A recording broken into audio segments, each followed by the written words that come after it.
So I'm guessing you clicked on this video because, like me, you're trying to find out more information about, are we really going into an ice age? And also, I bet you've noticed that a lot of the headlines are getting a lot more hysterical. Today I want to talk about the realities of the hysteria and a ice age or mini ice age, what that really means for you as a single human being in the span of one lifetime, and what we're really doing here at The Road Report. My name is Jill, this is The Road Report, and the journey I want to take you on is one that's reality-based, not fantasy. So with that, let's take a deep breath. 4 in, hold 4, exhale. Just calm it down, and we'll see you on the other side.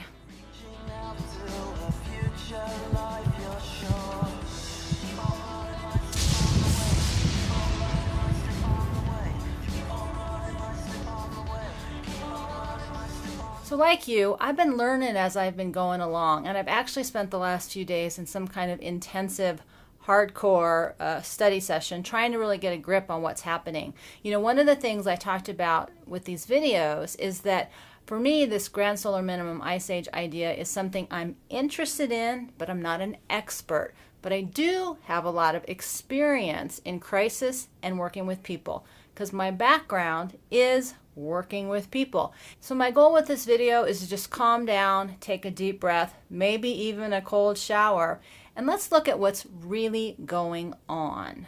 One of the things that I've really come to learn as I have, like you, evolved through the social media process is there's been an awakening, and part of that awakening is the massive amount of manipulation of ideas and information that we, the people, all over the world, have really been, and for lack of a better word, a victim of.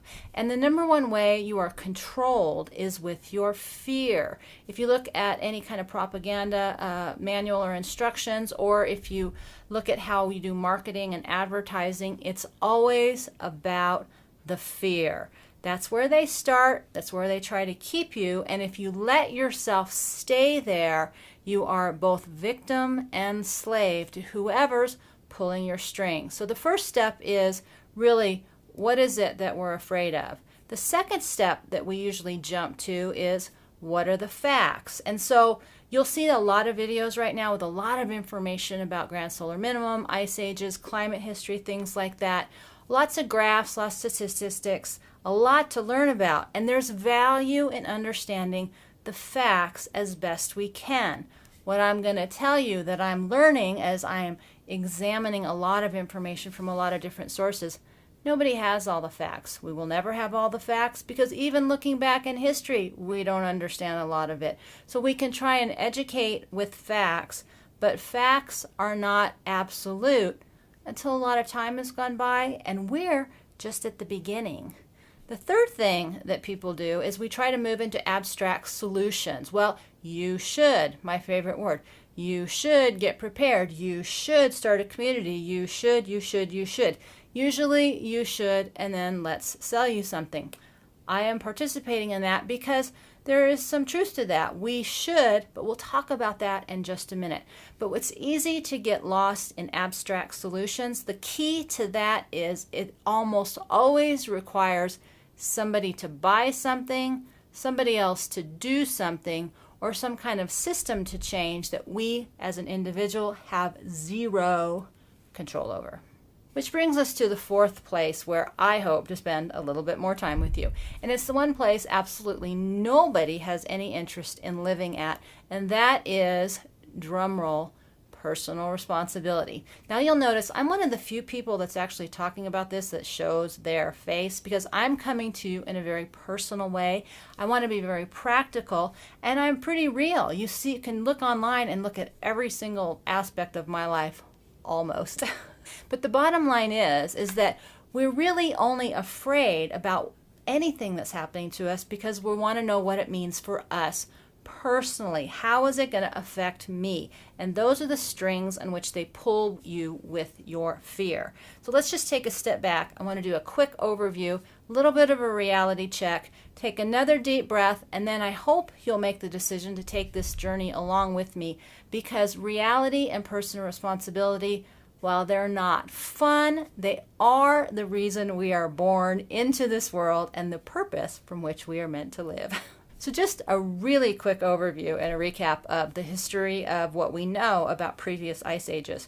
One is they happen, they will happen, they may be happening, and they will be happening in the future. Two, you know what? They happen over a really long stretch of time. I've been reading a lot of the historical data around Europe and what little bit they have in the reconstruction of events. There were good years, there were bad years. There were hot summers, there were cold summers. There were good harvests, there were poor harvests. The one thing they all have in common is that they were inconsistent and that their pattern of comfort had been disrupted. When we're in a warm period, the previous being the medieval warm period, seen that on the graphs, the temperature and the weather and the climate were consistent to really be able to give a more solid agricultural foundation, because most people, 80 to 90%, were living in what they call subsistence farming, which means if you didn't grow it, you didn't eat it, and you went hungry. And because it was a feudal system, you didn't get to keep everything. You had almost no control. And the only people who kept eating were the people who were, again, pulling your strings. Does any of this sound familiar? The other big takeaway that I'm taking from is that, like now, they were in a very precarious situation. So a lot of the fear that we have right now is valid, as we have a just-in-time delivery system. We've 80 to 90% of the population, actually it's more, 95% of the U.S. has absolutely zero connection to their own food production.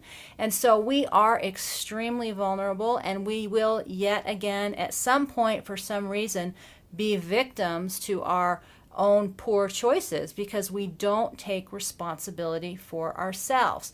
Now, this is the hard line and the thing that nobody wants to hear about. It's not about what the right solution is. It's not about a simple answer that will solve all problems for all people in all ways and all times. This is your journey, this is your life, and the grand solar minimum, or an ice age, is one more factor that, if we're smart, we pay attention to, and we use that information as best we can, it's not 100%, to create a responsible, reality-based life. I know that's really radical, but I'm just tossing that back to you to take a deep breath and take a big picture look.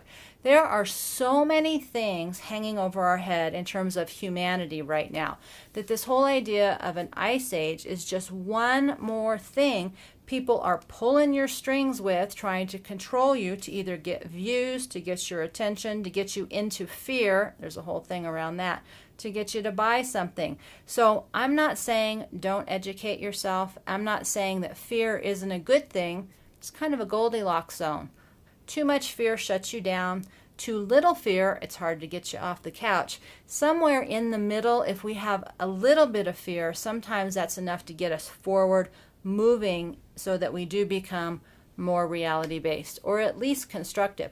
But there's no difference between the history and now, and that yes, the majority of the people are not going to do well when we start to have a much more unstable climate, just as we're not doing well as we have an unstable economic system, we have an unstable political system, we have a very fragile ecosystem, even in perfect weather. So what I would really hope for in a perfect world, enough people will just decide to be responsible with their fear, a good evaluator of facts, and then take those abstract solutions and apply them at a very personal level.